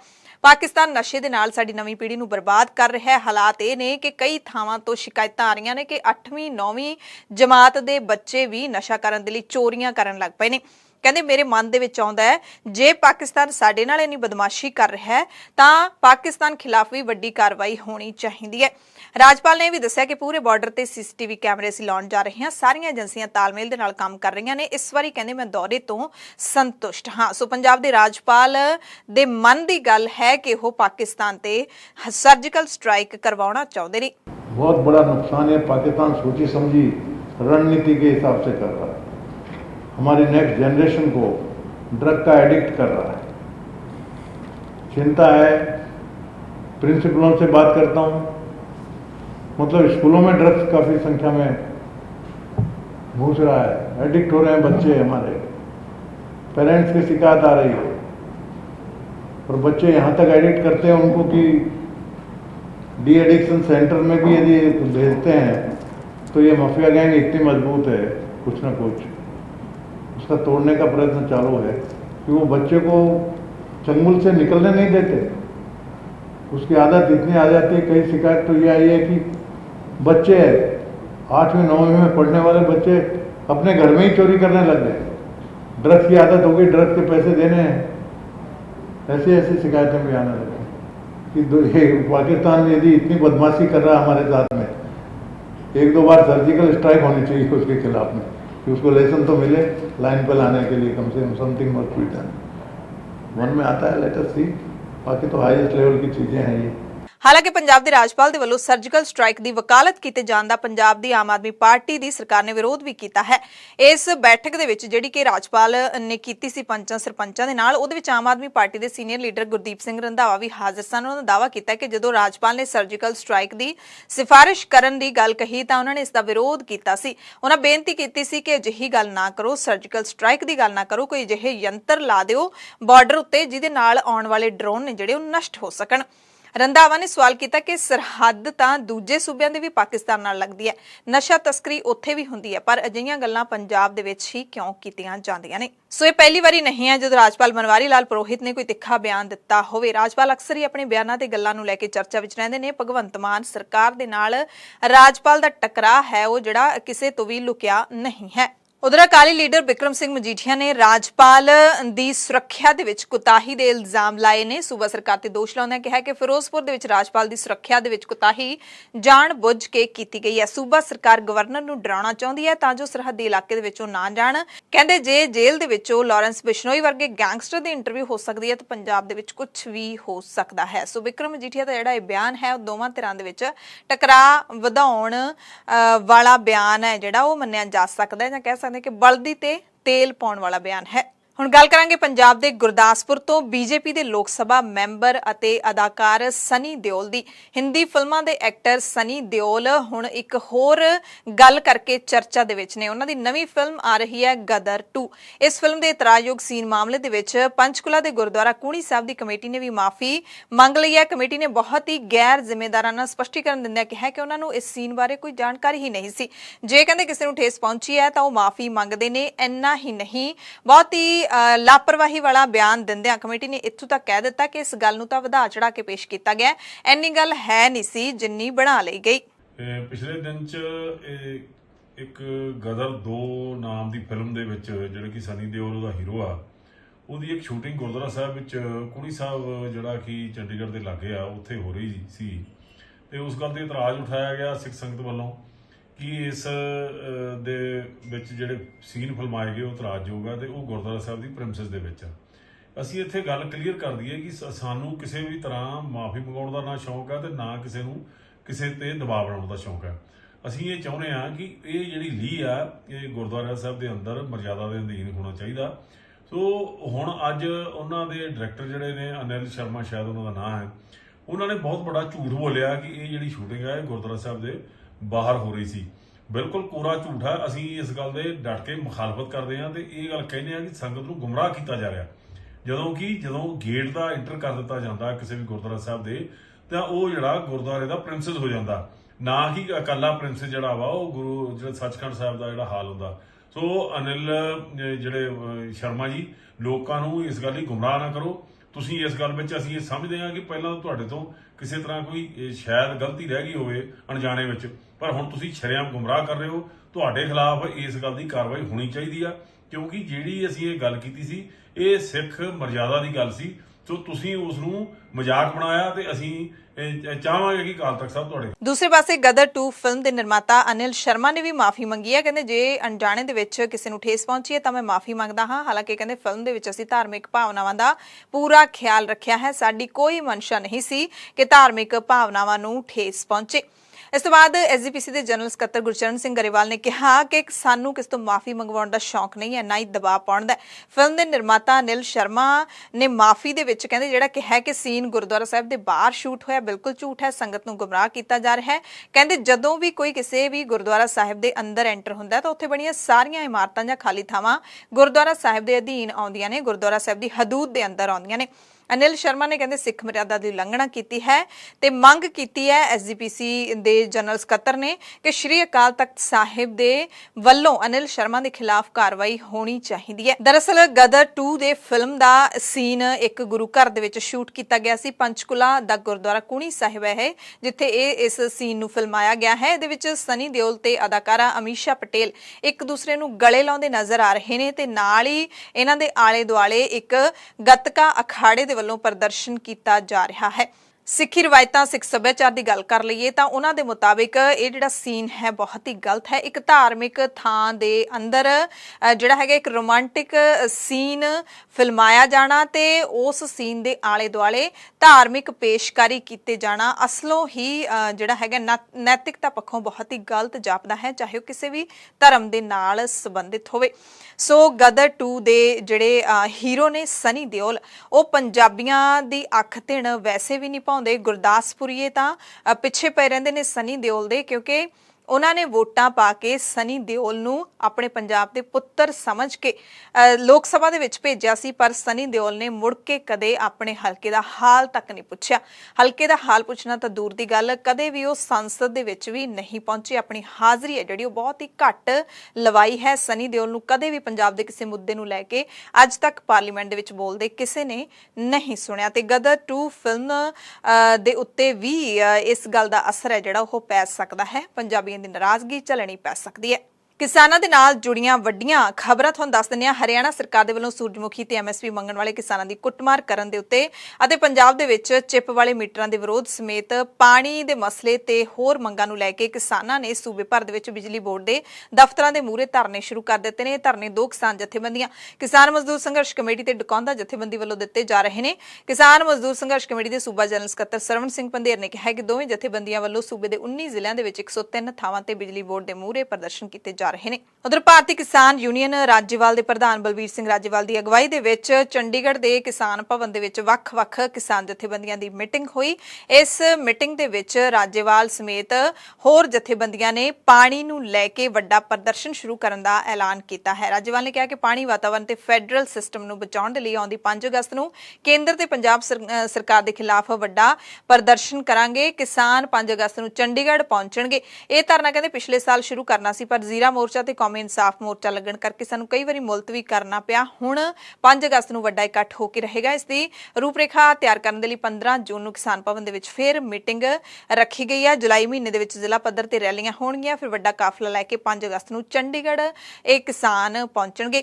ਕੇਂਦਰ ਸਰਕਾਰ ਨੇ ਕਹਿੰਦੇ ਜਿਹੜਾ ਐਮਐਸਪੀ ਤੇ ਵਾਅਦਾ ਕੀਤਾ ਉਸ ਦੀ ਨਿਖੇਧੀ ਕਰਦੇ ਆ, ਕਿਉਂਕਿ ਸਰਕਾਰ ਐਮਐਸਪੀ ਤੇ ਫਸਲ ਤਾਂ ਖਰੀਦਦੀ ਨਹੀਂ, ਫਿਰ ਐਮਐਸਪੀ ਵਧਾਉਣ ਦਾ ਕੀ ਫਾਇਦਾ। ਭਾਵੇਂ ਅਲੱਗ-ਅਲੱਗ ਮੁੱਦੇ ਨੇ ਪਰ ਐਮਐਸਪੀ ਤਾਂ ਸਰਕਾਰ ਕੇਂਦਰ ਸਰਕਾਰ ਤੈਅ ਕਰਦੀ ਹੈ ਨਾ।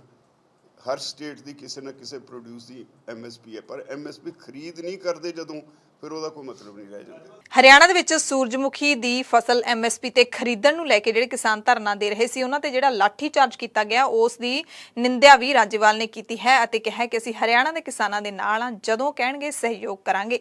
ਇਸ ਤੋਂ ਇਲਾਵਾ ਉਹਨਾਂ ਨੇ ਦਿੱਲੀ ਦੇ ਵਿੱਚ ਪਹਿਲਵਾਨਾਂ ਦੇ ਧਰਨੇ ਦੇ ਸਮਰਥਨ ਦਾ ਵੀ ਜਿਹੜਾ ਜਾਣਕਾਰੀ ਦਿੱਤੀ ਕਿ ਸਾਡੀ ਜਥੇਬੰਦੀ ਲਗਾਤਾਰ ਸਮਰਥਨ ਕਰ ਰਹੀ ਹੈ ਤੇ ਨਾਲ ਹੀ ਅਜੀਤ ਅਖਬਾਰ ਦੇ ਨਾਲ ਖੜੇ ਹੋਣ ਦੀ ਵੀ ਸਹਿਮਤੀ ਜਤਾਈ ਤੇ ਸਰਕਾਰ ਦੀ ਕਾਰਵਾਈ ਦੇ ਖਿਲਾਫ ਨਿੰਦਾ ਮਤਾ ਪਾਸ ਕੀਤਾ।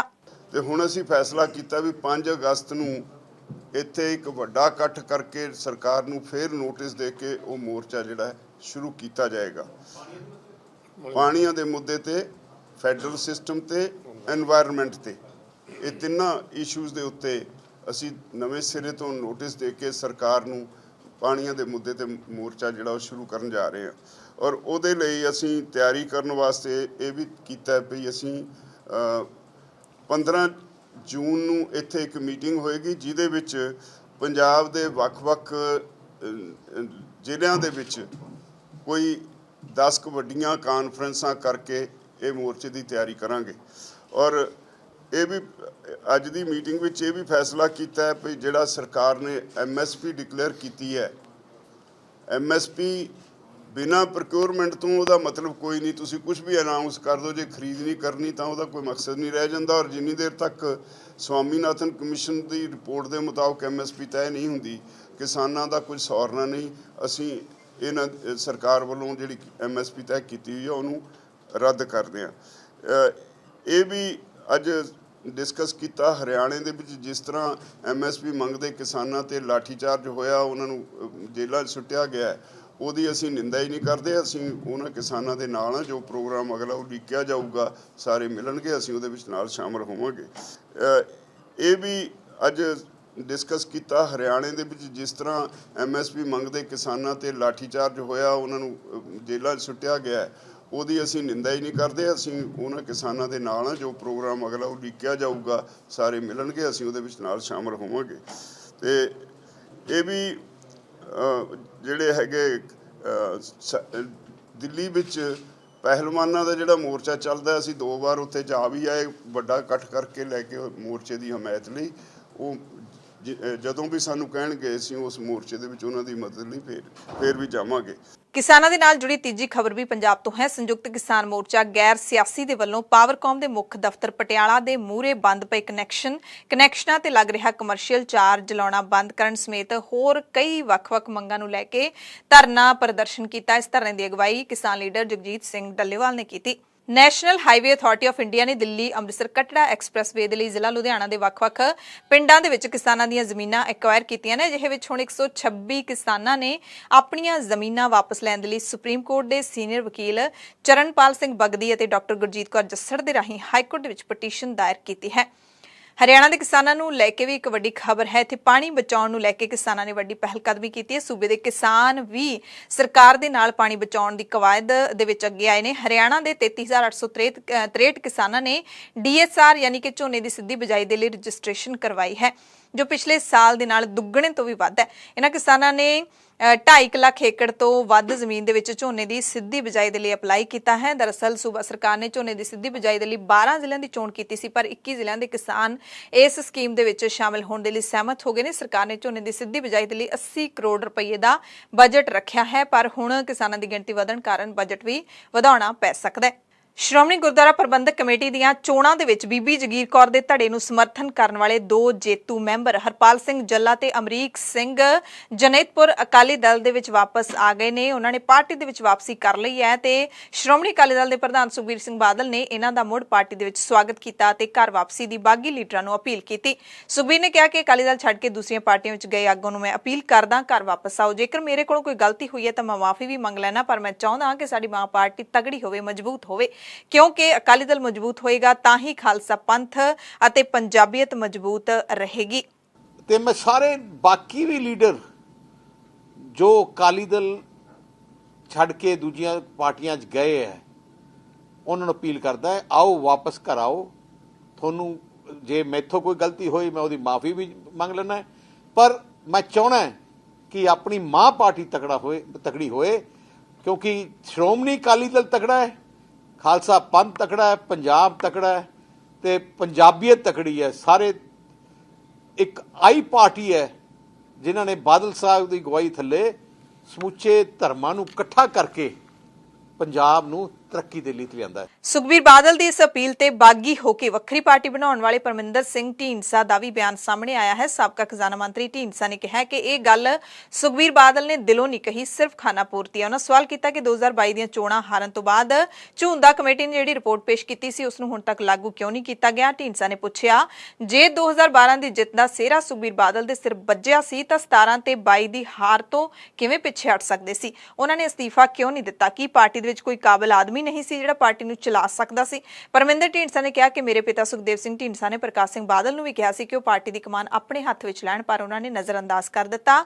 ਅਕਾਲੀ ਦਲ ਦਾ ਕਹਿੰਦੇ ਬਹੁਤ ਚੰਗਾ ਇਤਿਹਾਸ ਰਿਹਾ ਹੈ। ਸੁਖਬੀਰ ਬਾਦਲ ਨੂੰ ਆਪਣੇ ਅਹੁਦੇ ਤੋਂ ਹਟਣਾ ਚਾਹੀਦਾ, ਫਿਰ ਹੀ ਘਰ ਵਾਪਸੀ ਬਾਰੇ ਸਾਰੇ ਆਗੂ ਸੋਚਣਗੇ। 17 ਤੇ 22 ਦੀਆਂ ਵਿਧਾਨ ਸਭਾ ਚੋਣਾਂ ਦੇ ਵਿੱਚ ਲਗਾਤਾਰ ਸੁਖਬੀਰ ਬਾਦਲ ਦੀ ਅਗਵਾਈ ਦੇ ਵਿੱਚ ਅਕਾਲੀ ਦਲ ਦੀ ਬੁਰੀ ਹਾਰ ਹੋਈ, ਜਿਸ ਤੋਂ ਬਾਅਦ ਜ਼ਿਮਨੀ ਚੋਣਾਂ ਦੇ ਵਿੱਚ ਵੀ ਪਾਰਟੀ ਦਾ ਦਿਵਾਲਾ ਨਿਕਲ ਗਿਆ ਹੈ ਵੋਟਾਂ ਦੇ ਪੱਖੋਂ, ਜਿਸ ਤੋਂ ਬਾਅਦ ਲਗਾਤਾਰ ਅਕਾਲੀ ਦਲ ਦੇ ਵਿੱਚ ਬਗਾਵਤ ਹੀ ਹੁੰਦੀ ਆਈ ਹੈ।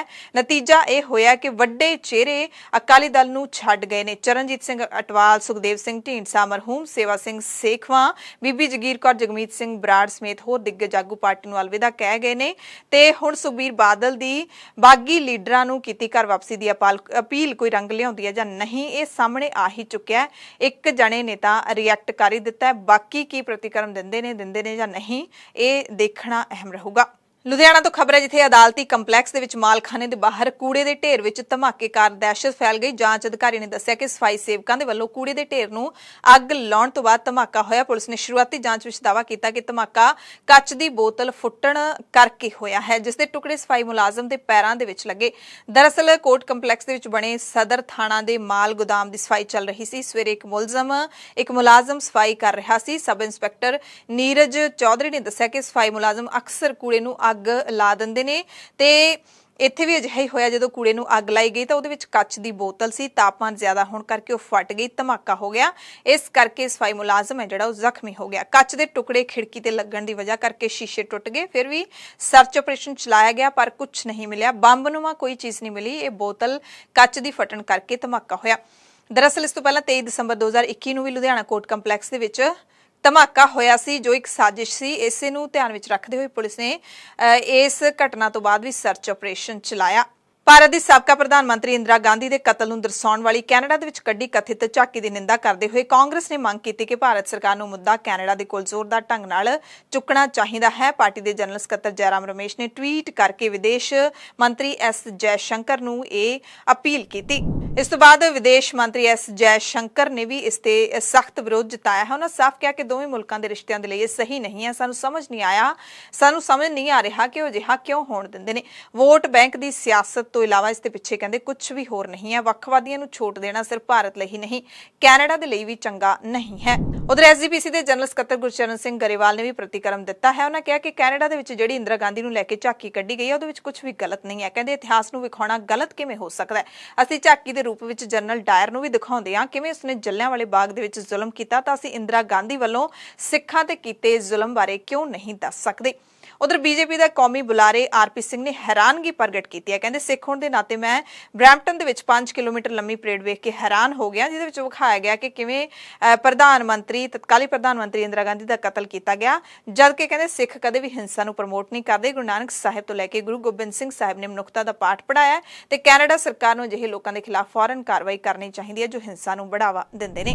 NIA ਨੇ ਕੈਨੇਡਾ ਤੋਂ ਸੰਚਾਲਿਤ ਤੇ ਪਾਬੰਦੀਸ਼ੁਦਾ ਇੱਕ ਗਰੁੱਪ ਹੈ ਜਿਹੜਾ ਖਾਲਿਸਤਾਨ ਟਾਈਗਰ ਫੋਰਸ ਖਾਲਿਸਤਾਨੀ ਜਥੇਬੰਦੀ, ਉਸ ਦੇ ਇੱਕ ਮੈਂਬਰ ਅਰਸ਼ਦੀਪ ਸਿੰਘ ਅਰਸ਼ ਡੱਲਾ ਤੇ ਫਿਲੀਪਾਈਨਸ ਦੇ ਮਨਪ੍ਰੀਤ ਸਿੰਘ ਪੀਟਾ ਦੇ ਨਜ਼ਦੀਕੀ ਗਗਨਦੀਪ ਸਿੰਘ ਉਰਫ ਮਿੱਟੀ ਨੂੰ ਗ੍ਰਿਫਤਾਰ ਕੀਤਾ ਹੈ। NIA ਨੇ ਦੱਸਿਆ ਕਿ ਗਗਨਦੀਪ ਮਿੱਟੀ ਨੂੰ ਮੰਗਲਵਾਰ ਨੂੰ ਹਰਿਆਣਾ ਤੇ ਪੰਜਾਬ ਦੇ ਵਿੱਚ ਛਾਪੇਮਾਰੀ ਦੌਰਾਨ ਫੜਿਆ ਗਿਆ ਸੀ। ਇਹ 5ਵਾਂ ਵਿਅਕਤੀ ਹੈ ਜਿਸ ਨੂੰ NIA ਦੀ ਕਾਰਵਾਈ 'ਚ ਗ੍ਰਿਫਤਾਰ ਕੀਤਾ ਗਿਆ। ਮੇਘਾਲਿਆ ਦੇ ਸ਼ਿਲੌਂਗ ਦੇ ਵਿੱਚ ਵਸਦੇ ਸਿੱਖਾਂ ਦੇ ਨਾਲ ਜੁੜੀ ਖਬਰ ਹੈ, ਜਿੱਥੇ ਸਰਕਾਰ ਨੇ ਹਾਈਕੋਰਟ ਨੂੰ ਦੱਸਿਆ ਕਿ ਸ਼ਿਲੌਂਗ ਦੇ ਵਿੱਚ ਪੰਜਾਬੀ ਲੇਨ ਦੇ ਵਸਨੀਕਾਂ ਨੇ 342 ਪਰਿਵਾਰਾਂ ਨੂੰ ਤਬਦੀਲ ਕਰਨ ਦੀ ਸੂਬਾ ਸਰਕਾਰ ਦੀ ਯੋਜਨਾ ਨੂੰ ਸਿਧਾਂਤਿਕ ਤੌਰ ਤੇ ਸਵੀਕਾਰ ਕਰ ਲਿਆ ਹੈ। ਸਰਕਾਰ ਨੇ ਹਰੀਜਨ ਪੰਚਾਇਤ ਸਮਿਤੀ ਵੱਲੋਂ ਯੂਰਪੀਅਨ ਵਾਰਡ ਦੇ ਵਿੱਚ ਪੰਜਾਬੀ ਲੇਨ 'ਚ ਰਹਿੰਦੇ 342 ਪਰਿਵਾਰਾਂ ਵਿੱਚੋਂ ਹਰੇਕ ਨੂੰ 200 ਵਰਗ ਮੀਟਰ ਜ਼ਮੀਨ ਦੇਣ ਦੇ ਨਾਲ ਉਹਨਾਂ ਦੇ ਮਕਾਨ ਬਣਾਉਣ ਦਾ ਖਰਚਾ ਚੁੱਕਣ ਦੀ ਮੰਗ ਨੂੰ ਰੱਦ ਕਰ ਦਿੱਤਾ ਸੀ। ਇਸ ਤੋਂ ਬਾਅਦ ਸਰਕਾਰ ਨੇ ਯੋਜਨਾ ਤਿਆਰ ਕੀਤੀ ਤੇ ਅਦਾਲਤ ਦੇ ਵਿੱਚ ਸੁਣਵਾਈ ਕਰਦਿਆਂ ਜੱਜਾਂ ਨੇ ਕਿਹਾ ਕਿ ਸੀਨੀਅਰ ਐਡਵੋਕੇਟ ਜਨਰਲ ਦੀ ਰਿਪੋਰਟ ਤੋਂ ਪਤਾ ਲੱਗਦਾ ਹੈ ਕਿ ਹਰੀਜਨ ਪੰਚਾਇਤ ਸਮਿਤੀ ਦੇ ਵਕੀਲ ਨੇ ਸਰਕਾਰ ਵੱਲੋਂ ਤਿਆਰ ਕੀਤੀ ਯੋਜਨਾ ਨਾਲ ਸਿਧਾਂਤਿਕ ਤੌਰ ਤੇ ਸਹਿਮਤੀ ਜਤਾਈ ਹੈ, ਪਰ ਕੁਝ ਖੇਤਰਾਂ ਦੇ ਵਿੱਚ ਸੋਧਾਂ ਲਈ ਕੁਝ ਸੁਝਾਅ ਵੀ ਦਿੱਤੇ ਨੇ। ਸੁਝਾਵਾਂ ਤੇ ਵਿਚਾਰ ਬੈਂਚ ਕਰ ਰਿਹਾ ਹੈ। ਮਾਮਲੇ ਦੀ ਸੁਣਵਾਈ 3 ਹਫ਼ਤਿਆਂ ਬਾਅਦ ਹੋਵੇਗੀ। ਪਾਕਿਸਤਾਨ ਸਥਿਤ ਇਤਿਹਾਸਿਕ ਗੁਰਦੁਆਰਾ ਡੇਰਾ ਸਾਹਿਬ ਲਾਹੌਰ ਵਿਖੇ 16 ਜੂਨ ਨੂੰ ਗੁਰੂ ਅਰਜਨ ਦੇਵ ਸਾਹਿਬ ਦਾ ਸ਼ਹੀਦੀ ਦਿਹਾੜਾ ਮਨਾਉਣ ਤੇ ਵੱਖ-ਵੱਖ ਗੁਰਧਾਮਾਂ ਦੇ ਦਰਸ਼ਨ ਕਰਨ ਲਈ ਭਾਰਤ ਤੋਂ 200 ਸਿੱਖ ਸ਼ਰਧਾਲੂਆਂ ਦਾ ਜਥਾ ਅਟਾਰੀ ਵਾਹਗਾ ਸਰਹੱਦ ਸਰਹੱਦ ਰਾਹੀਂ ਪਾਕਿਸਤਾਨ ਪਹੁੰਚ ਗਿਆ। ਇਹ ਜਥਾ SGPC ਵੱਲੋਂ ਨਹੀਂ ਬਲਕਿ ਦੋ ਹੋਰ ਸਿੱਖ ਸੰਸਥਾਵਾਂ ਵਿਸ਼ਵ ਭਾਈ ਮਰਦਾਨਾ ਯਾਦਗਾਰੀ ਸੁਸਾਇਟੀ ਫਿਰੋਜ਼ਪੁਰ ਤੇ ਸੁਖਮਣੀ ਸਾਹਿਬ ਸੁਸਾਇਟੀ ਡੱਬਵਾਲੀ ਵੱਲੋਂ ਗਿਆ ਹੈ। ਦਰਅਸਲ SGPC ਨੇ ਐਤਕੀ ਜਥੇ ਦੇ ਨਾਮ ਨਹੀਂ ਭੇਜੇ ਕਿਉਂਕਿ ਸ਼੍ਰੋਮਣੀ ਗੁਰਦੁਆਰਾ ਪ੍ਰਬੰਧਕ ਕਮੇਟੀ ਗੁਰੂ ਸਾਹਿਬ ਦਾ ਸ਼ਹੀਦੀ ਦਿਹਾੜਾ ਸੋਧੇ ਹੋਏ ਨਾਨਕਸ਼ਾਹੀ ਕੈਲੰਡਰ ਮੁਤਾਬਿਕ ਮਈ ਮਹੀਨੇ ਦੇ ਵਿੱਚ ਮਨਾ ਚੁੱਕੀ ਹੈ, ਜਦਕਿ ਪਾਕਿਸਤਾਨ ਕਮੇਟੀ ਹਰ ਦਿਹਾੜਾ ਮੂਲ ਨਾਨਕਸ਼ਾਹੀ ਕੈਲੰਡਰ ਦੇ ਮੁਤਾਬਿਕ ਮਨਾਉਂਦੀ ਹੈ ਤੇ ਤਰੀਕਾਂ ਦੇ ਵਿੱਚ ਮਤਭੇਦ ਦੇ ਚੱਲਦਿਆਂ ਕੈਲੰਡਰ ਦੇ ਮਤਭੇਦ ਦੇ ਚੱਲਦਿਆਂ SGPC ਨੇ ਐਤਕੀ ਜਥੇ ਦੇ ਨਾਮ ਨਹੀਂ ਭੇਜੇ। ਗੋ ਫਾਸਟ 에ਅਰਲਾਈਨਸ ਨੇ ਹੁਣ 12 ਜੂਨ ਤੱਕ ਆਪਣੀਆਂ ਸਾਰੀਆਂ ਉਡਾਣਾਂ ਰੱਦ ਕਰ ਦਿੱਤੀਆਂ ਨੇ। ਉਡਾਣਾਂ ਰੱਦ ਹੋਣ ਕਾਰਨ ਅਸੁਵਿਧਾ ਦੇ ਲਈ ਮਾਫੀ ਵੀ ਮੰਗੀ ਹੈ ਤੇ ਕਿਹਾ ਕਿ ਯਾਤਰੀਆਂ ਨੂੰ ਸਾਰੇ ਪੈਸੇ ਵਾਪਸ ਕੀਤੇ ਜਾਣਗੇ। ਮੁੜ ਬੁਕਿੰਗ ਸ਼ੁਰੂ ਕਰਨ ਦਾ ਵੀ ਭਰੋਸਾ ਦਿੱਤਾ ਹੈ। ਭਾਰਤੀ ਰਿਜ਼ਰਵ ਬੈਂਕ ਦੇ ਗਵਰਨਰ ਸ਼ਕਤੀਕਾਂਤ ਦਾਸ ਨੇ ਕਿਹਾ ਕਿ ਬੈਂਕ ਦੀ ਮੁਦਰਾ ਨੀਤੀ ਕਮੇਟੀ ਨੇ ਮੁੱਖ ਨੀਤੀਗਤ ਦਰ ਰੈਪੋ ਦੇ ਵਿੱਚ ਕੋਈ ਤਬਦੀਲੀ ਨਹੀਂ ਕੀਤੀ, ਇਸ ਨੂੰ 6.5% ਤੇ ਬਰਕਰਾਰ ਰੱਖਿਆ ਹੈ। ਮਹਿੰਗਾਈ ਤੇ ਲਗਾਤਾਰ ਨੇੜੇ ਤੋਂ ਨਜ਼ਰ ਬਣਾਈ ਹੋਈ ਹੈ। ਬਾਲ ਮਜ਼ਦੂਰੀ ਦੇ ਲਈ ਰੇਲ ਗੱਡੀ ਦੇ ਰਾਹੀਂ ਬਿਹਾਰ ਦੇ ਕਟਿਹਾਰ ਤੋਂ ਪੰਜਾਬ ਦੇ ਅੰਮ੍ਰਿਤਸਰ ਲਿਜਾਏ ਜਾ ਰਹੇ 11 ਬੱਚਿਆਂ ਨੂੰ ਚਾਈਲਡ ਲਾਈਨ ਨੇ ਲਖਨਊ ਦੇ ਵਿੱਚ ਬਚਾ ਲਿਆ ਹੈ। ਚਾਈਲਡ ਲਾਈਨ ਟੀਮ ਨੂੰ ਬਚਪਨ ਬਚਾਓ ਅੰਦੋਲਨ ਦੇ ਵਰਕਰਾਂ ਤੋਂ ਸੂਚਨਾ ਮਿਲੀ ਸੀ ਕਿ ਬਾਲ ਮਜ਼ਦੂਰ ਦੇ ਲਈ ਅਮਰਪਾਲੀ ਐਕਸਪ੍ਰੈਸ ਰੇਲ ਗੱਡੀ ਦੇ ਵਿੱਚ ਸਵਾਰ ਕੁਝ ਬੰਦੇ 15 ਬੱਚਿਆਂ ਨੂੰ ਬਾਲ ਮਜ਼ਦੂਰੀ ਦੇ ਲਈ ਅੰਮ੍ਰਿਤਸਰ ਲਿਜਾ ਰਹੇ ਨੇ। ਟੀਮ 11 ਬੱਚਿਆਂ ਨੂੰ ਹੀ ਬਚਾ ਸਕੀ, 4 ਬੱਚਿਆਂ ਦਾ ਟੀਮ ਨੂੰ ਨਹੀਂ ਪਤਾ ਲੱਗਿਆ। ਬੱਚਿਆਂ ਨੇ ਵੀ ਖੁਲਾਸਾ ਕੀਤਾ ਕਿ ਉਹ ਬਿਹਾਰ ਦੇ ਰਹਿਣ ਵਾਲੇ 2 ਬੰਦਿਆਂ ਨਾਲ ਅੰਮ੍ਰਿਤਸਰ ਜਾ ਰਹੇ ਸਨ। ਉੱਥੇ ਜਾ ਕੇ ਉਹਨਾਂ ਨੇ ਕੰਮ ਕਰਨਾ ਸੀ, ਮਜ਼ਦੂਰੀ ਕਰਨੀ ਸੀ ਤੇ ਇਹਨਾਂ 2 ਬੰਦਿਆਂ ਨੂੰ ਵੀ ਲੱਭ ਲਿਆ ਗਿਆ। 11 ਬੱਚਿਆਂ ਸਮੇਤ ਈਸ਼ਬਾਗ ਸਥਿਤ ਰੇਲਵੇ ਪੁਲਿਸ ਤੇ ਸਾਰਿਆਂ ਨੂੰ ਲਿਜਾਇਆ ਗਿਆ ਰੇਲਵੇ ਪੁਲਿਸ ਚੌਕੀ ਤੇ। ਨਵੀਂ ਦਿੱਲੀ ਤੋਂ ਸੈਨ ਫਰਾਂਸਿਸਕੋ ਜਾ ਰਹੇ 에ਅਰ ਇੰਡੀਆ ਦੇ ਜਹਾਜ਼ ਜਿਸ ਨੇ ਦੂਰ ਦੁਰਾਡੇ ਰੂਸੀ ਸ਼ਹਿਰ ਮਗਦਾਨ ਦੇ ਵਿੱਚ ਐਮਰਜੈਂਸੀ ਲੈਂਡਿੰਗ ਕੀਤੀ। ਪੈਚ ਨਵੀਂ ਦਿੱਲੀ ਤੋਂ ਸੈਨ ਫਰਾਂਸਿਸਕੋ ਜਾ ਰਹੇ 에ਅਰ ਇੰਡੀਆ ਦੇ ਜਹਾਜ਼ ਨੂੰ ਦੂਰ ਦੁਰਾਡੇ ਰੂਸੀ ਸ਼ਹਿਰ ਮਗਦਾਨ ਦੇ ਵਿੱਚ ਐਮਰਜੈਂਸੀ ਹਾਲਾਤਾਂ ਦੇ ਵਿੱਚ ਉਤਾਰਨਾ ਪਿਆ। ਸਾਰੇ 232 ਯਾਤਰੀਆਂ ਨੂੰ ਲੈ ਕੇ ਜਹਾਜ਼ ਆਪਣੀ ਮੰਜ਼ਿਲ ਵੱਲ ਰਵਾਨਾ ਹੋਇਆ ਸੀ, ਪਰ ਇੰਜਨ ਦੀ ਖਰਾਬੀ ਕਰਕੇ ਜਹਾਜ਼ ਨੂੰ ਐਮਰਜੈਂਸੀ ਲੈਂਡਿੰਗ ਜਹਾਜ਼ ਦੀ ਕਰਨੀ ਪਈ। ਜਹਾਜ਼ ਦੇ ਵਿੱਚ 216 ਯਾਤਰੀ ਤੇ 16 ਚਾਲਕ ਦਲ ਦੇ ਮੈਂਬਰ ਸਵਾਰ ਸਨ, ਸਾਰੇ ਸੁਰੱਖਿਅਤ ਨੇ। ਅਮਰੀਕਾ ਦੀ ਇੱਕ ਅਪੀਲੀ ਅਦਾਲਤ ਨੇ ਪੰਜਾਬੀ ਡਰਾਈਵਰ ਦੀ ਜ਼ਮਾਨਤ ਪਟੀਸ਼ਨ ਨੂੰ ਸਰਬਸੰਮਤੀ ਦੇ ਨਾਲ ਰੱਦ ਕਰ ਦਿੱਤਾ। ਉਸਨੇ ਕਥਿਤ ਤੌਰ ਤੇ ਆਪਣੇ ਟਰੱਕ ਦੇ ਨਾਲ ਇੱਕ ਕਾਰ ਨੂੰ ਟੱਕਰ ਮਾਰੀ ਸੀ, ਜਿਸ ਟੱਕਰ ਦੇ ਵਿੱਚ 14 ਸਾਲਾਂ ਦੇ ਲੜਕੇ ਦੀ ਮੌਕੇ ਤੇ ਮੌਤ ਹੋ ਗਈ ਸੀ। 2 ਜਣੇ ਜ਼ਖਮੀ ਹੋ ਗਏ ਸਨ। ਬਰੁਕਲਿਨ ਦੀ ਅਪੀਲ ਅਦਾਲਤ ਦੇ ਵਕੀਲਾਂ ਨੇ ਕਿਹਾ ਹੈ ਕਿ 34 ਸਾਲਾ ਅਮਨਦੀਪ ਸਿੰਘ ਦੁਰਘਟਨਾ ਸਮੇਂ ਕਥਿਤ ਤੌਰ ਤੇ ਨਸ਼ੇ ਦੇ ਵਿੱਚ ਸੀ, 100 ਮੀਲ ਪ੍ਰਤੀ ਘੰਟਾ ਦੀ ਰਫ਼ਤਾਰ ਦੇ ਨਾਲ ਗੱਡੀ ਚਲਾ ਰਿਹਾ ਸੀ ਤੇ ਉਸ ਤੇ ਕਈ ਦੋਸ਼ ਲੱਗੇ ਨੇ। ਪੰਜਾਬ ਸਰਕਾਰ ਨੇ PPSC ਯਾਨੀ ਕਿ ਪੰਜਾਬ ਪਬਲਿਕ ਸਰਵਿਸ ਕਮਿਸ਼ਨ ਦੇ ਚੇਅਰਮੈਨ ਦੀ ਅਸਾਮੀ ਲਈ ਅਰਜ਼ੀਆਂ ਮੰਗੀਆਂ ਨੇ। ਇਸ ਅਸਾਮੀ ਦੇ ਲਈ ਅਪਲਾਈ ਕਰਨ ਦੀ ਆਖਰੀ ਮਿਤੀ 21 ਜੂਨ ਹੈ। ਇਸ ਦੇ ਲਈ ਕੀ ਯੋਗਤਾ ਹੈ, ਕੌਣ ਅਪਲਾਈ ਕਰ ਸਕਦਾ ਹੈ, ਤੁਸੀਂ PPSC ਦੀ ਵੈਬਸਾਈਟ ਤੇ ਜਾ ਕੇ ਦੇਖ ਸਕਦੇ ਹੋ। ਬੁਲੇਟਿਨ ਦੇ ਵਿੱਚ ਕੁਝ ਖਾਸ ਤੇ ਵੱਡੀਆਂ ਖਬਰਾਂ ਪੂਰੇ ਭਾਰਤ ਅਤੇ ਪੂਰੀ ਦੁਨੀਆ ਤੋਂ। ਭਾਰਤ ਨੇ ਵੀਰਵਾਰ ਨੂੰ ਉੜੀਸਾ ਤੱਟ ਤੋਂ ਦੂਰ ਟਾਪੂ ਤੋਂ ਨਵੀਂ ਪੀੜ੍ਹੀ ਦੀ ਬੈਲਿਸਟਿਕ ਮਿਜ਼ਾਈਲ ਅਗਨੀ ਪ੍ਰਾਈਮ ਦਾ ਸਫਲ ਪ੍ਰੀਖਣ ਕੀਤਾ। ਅਧਿਕਾਰੀਆਂ ਨੇ ਦੱਸਿਆ ਕਿ ਰੱਖਿਆ ਖੋਜ ਤੇ ਵਿਕਾਸ ਸੰਸਥਾ DRDO ਨੇ ਡਾਕਟਰ APJ ਅਬਦੁਲ ਕਲਾਮ ਤੱਟ ਤੋਂ ਅਗਨੀ ਪ੍ਰਾਈਮ ਦਾ ਪ੍ਰੀਖਣ ਕੀਤਾ ਹੈ ਤੇ ਮਿਜ਼ਾਈਲ ਸਾਰੇ ਮਾਪਦੰਡਾਂ ਤੇ ਖਰੀ ਉਤਰੀ ਹੈ, ਯਾਨੀ ਕਿ ਸਫਲ ਹੋਇਆ ਪ੍ਰੀਖਣ। ਪੱਛਮੀ ਬੰਗਾਲ ਦੀ ਮੁੱਖ ਮੰਤਰੀ ਮਮਤਾ ਬੈਨਰਜੀ ਦੇ ਭਤੀਜੇ ਤੇ ਪਾਰਟੀ ਦੇ ਸੀਨੀਅਰ ਲੀਡਰ ਅਭਿਸ਼ੇਕ ਬੈਨਰਜੀ ਦੀ ਪਤਨੀ ਰੁਜੀਰਾ ਨਰੂਲਾ ਬੈਨਰਜੀ ਕੋਲਾ ਚੋਰੀ ਮਾਮਲੇ ਵਿੱਚ ਪੁੱਛ ਪੜਤਾਲ ਦੇ ਲਈ ਅੱਜ ED ਸਾਹਮਣੇ ਪੇਸ਼ ਹੋਈ। ED ਦੇ 3 ਅਧਿਕਾਰੀਆਂ ਨੇ ਉਹਨਾਂ ਤੋਂ ਪੁੱਛ ਪੜਤਾਲ ਕੀਤੀ। ਅਧਿਕਾਰੀ ਨਵੀਂ ਦਿੱਲੀ ਤੋਂ ਇੱਥੇ ਪਹੁੰਚੇ ਸਨ। ਰੁਜੀਰਾ ਨੂੰ ਬੀਤੇ ਦਿਨ ਇੱਥੋਂ ਦੇ ਹਵਾਈ ਅੱਡੇ ਤੋਂ ਉਸ ਵੇਲੇ ਵਾਪਸ ਮੋੜ ਦਿੱਤਾ ਗਿਆ ਸੀ ਜਦੋਂ ਆਪਣੇ ਬੱਚਿਆਂ ਦੇ ਨਾਲ ਦੁਬਈ ਵਾਲੇ ਜਹਾਜ਼ ਦੇ ਵਿੱਚ ਚੜ੍ਹਨ ਵਾਲੀ ਸੀ। ਪਿਛਲੇ ਦਿਨੀ ਅਮਰੀਕਾ ਦੇ ਨਿਊਯਾਰਕ ਪਹੁੰਚੇ ਕਾਂਗਰਸ ਦੇ ਸੀਨੀਅਰ ਲੀਡਰ ਰਾਹੁਲ ਗਾਂਧੀ ਨੇ ਮੁਹੱਬਤ ਦੀ ਦੁਕਾਨ ਵਾਲਾ ਬਿਆਨ ਦਿੱਤਾ ਸੀ, ਜਿਸ ਤੇ BJP ਨੇ ਹੁਣ ਪ੍ਰਤੀਕਿਰਿਆ ਦਿੱਤੀ ਹੈ। BJP ਲੀਡਰ ਸਮ੍ਰਿਤੀ ਇਰਾਨੀ ਨੇ ਰਾਹੁਲ ਗਾਂਧੀ ਦੇ ਇਸ ਬਿਆਨ ਤੇ ਕਿਸ ਲਹਿਜ਼ੇ ਦੇ ਵਿੱਚ ਸ਼ਾਇਰਾਨਾ ਅੰਦਾਜ਼ ਦੇ ਵਿੱਚ ਜਵਾਬ ਦਿੱਤਾ ਹੈ, ਉਹ ਆਪਾਂ ਸੁਣੀ ਲੈਂਦੇ ਹਾਂ। ये कैसी मोहब्बत है जो सिखों का नरसंहार करे, ये कैसी मोहब्बत है जो कोयला लूटे, चारा लूटने वालों के साथ हाथ मिलाए, ये कैसी मोहब्बत है जो सिंगोल का अपमान करे, ये कैसी मोहब्बत है जो अपने ही पार्लियामेंट का बहिष्कार करे, ये कैसी मोहब्बत है जो तब नहीं बोलती जब केरला स्टोरी आती है, ये कैसी मोहब्बत है जो चुप हो जाती है जब राजस्थान में महिला के खिलाफ रेप की गतिविधि बढ़ती है, ये कैसी मोहब्बत है जो उनसे हाथ मिलाती है, उनको गले लगाती है जो हिंदुस्तान को कोसते हैं, ये कैसी मोहब्बत है जो देश की राजधानी में भारत तेरे टुकड़े हों ऐसे बोल बोलते हैं, ये कैसी मोहब्बत है। ਤੇ 23 ਜੂਨ ਨੂੰ ਪਟਨਾ ਦੇ ਵਿੱਚ ਜਿਹੜੀ ਵਿਰੋਧੀ ਪਾਰਟੀਆਂ ਦੀ ਪ੍ਰਸਤਾਵਿਤ ਬੈਠਕ ਹੋਣ ਜਾ ਰਹੀ ਹੈ ਉਸ ਤੇ ਵੀ ਬੀਜੇਪੀ ਨੇ ਆਪਣਾ ਪ੍ਰਤੀਕਰਮ ਦਿੱਤਾ ਹੈ। ਕੇਂਦਰੀ ਮੰਤਰੀ ਤੇ ਬੀਜੇਪੀ ਲੀਡਰ ਸਮ੍ਰਿਤੀ ਇਰਾਨੀ ਨੇ ਕਿਹਾ ਹੈ ਕਿ ਜੋ ਇੱਕ ਦੂਜੇ ਦਾ ਸਹਾਰਾ ਲੱਭ ਰਹੇ ਨੇ, ਜੋ ਆਪਣੇ ਪੈਰਾਂ ਤੇ ਖੜੇ ਨਹੀਂ ਹੋ ਪਾ ਰਹੇ, ਉਹ ਕਿੱਥੇ ਇਕੱਠੇ ਹੋਣਗੇ। 1750 ਕਰੋੜ ਰੁਪਏ ਦਾ ਢਾਂਚਾ ਰੁੜ ਗਿਆ ਹੈ। ਮੇਰਾ ਵਿਸ਼ਵਾਸ ਹੈ ਕਿ ਉਹਨਾਂ ਦੀਆਂ ਇੱਛਾਵਾਂ ਵੀ 2024 ਦੇ ਵਿੱਚ ਇਸੇ ਤਰ੍ਹਾਂ ਰੁੜ ਜਾਣਗੀਆਂ, ਧੋਤੀਆਂ ਜਾਣਗੀਆਂ। जो एक दूसरे में सहारा ढूंढ रहे हैं, जो खुद अपने पैरों पर खड़े होने के लिए विफल हैं, वो जहां एकत्रित होने वाले हैं यतीन जी, वहीं पर तो 1750 करोड़ का एक पूरा का पूरा ढांचा पानी में बह गया। उनके अरमान भी 2024 में इसी प्रकार से बह जाएंगे, ये मेरा विश्वास है। उधर एनसीपी मुखी शरद पवार ने दस्सिया कि 23 जून ਨੂੰ ਬਿਹਾਰ ਦੇ ਪਟਨਾ ਦੇ ਵਿੱਚ ਮੁੱਖ ਮੰਤਰੀ ਨਿਤੀਸ਼ ਕੁਮਾਰ ਨੇ ਸਰਬ ਪਾਰਟੀ ਬੈਠਕ ਬੁਲਾਈ ਹੈ। ਜਬਰੀ ਵਸੂਲੀ ਤੇ ਰਿਸ਼ਵਤ ਮਾਮਲੇ ਦੇ ਵਿੱਚ ਬੰਬੇ ਹਾਈ ਕੋਰਟ ਨੇ ਸਮੀਰ ਵਾਨਖੇੜੇ ਦੀ ਗ੍ਰਿਫਤਾਰੀ ਤੇ ਅੰਤਰਿਮ ਰੋਕ 23 ਜੂਨ ਤੱਕ ਵਧਾ ਦਿੱਤੀ ਹੈ।